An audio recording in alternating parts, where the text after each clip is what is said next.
So I'm very pleased to continue my conversation with two women who run the forensics department down at the Baltimore Police Department. Rana DellaRocco is the chief, and then we have Terry Labbe, who is a scientist and runs the community relations program. So what I've been saying to you two is this forensics team and the evidence science team is very, very important to the work of the Baltimore Police Department. And people know who police officers are, and they see the face, but you guys are one of hundreds of people behind the scenes who make everything work. Is that a fair assessment?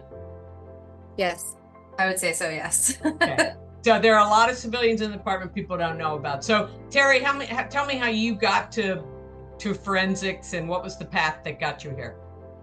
So I've been with BPD going on 23 years now. And, back 23 years ago, there was no CSI, there was no bones, no NCIS. I actually went to college for marine science, and I followed that path for a couple years.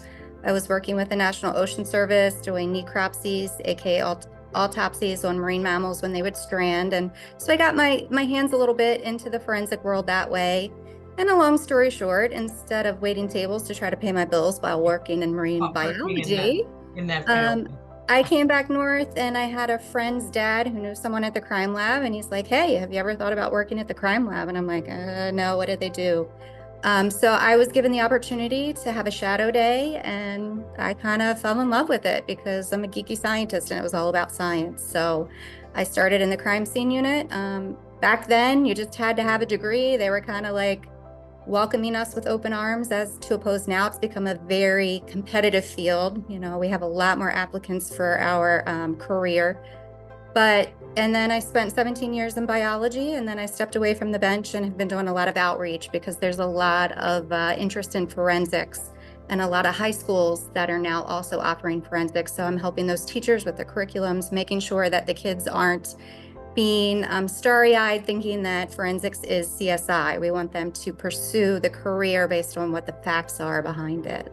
Kind of have a little similar with Terry. I didn't know what the crime lab was when I got started. I've been at BPD for 25 years, and there was not forensics wasn't like a thing that anybody really talked about ever. But I was working in a hospital, and I was just kind of figuring out what I wanted to do. I didn't really know.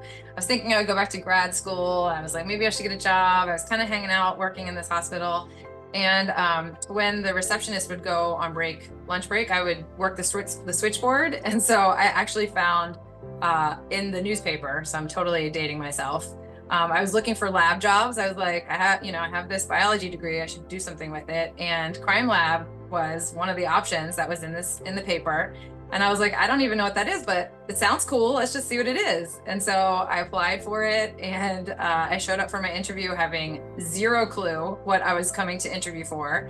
I thought it was like a clinical lab where I might test blood or something, but they were like, no, you're actually going to go out on crime scenes. And does that sound like a good idea? And I was like, sure. So I kind of just fell into it. I didn't really have any plans in being in forensics, but like Terry, once you are in it and you have an interest in science, it is super interesting. It is never the same thing twice. There's so much going on in it. There's constant change.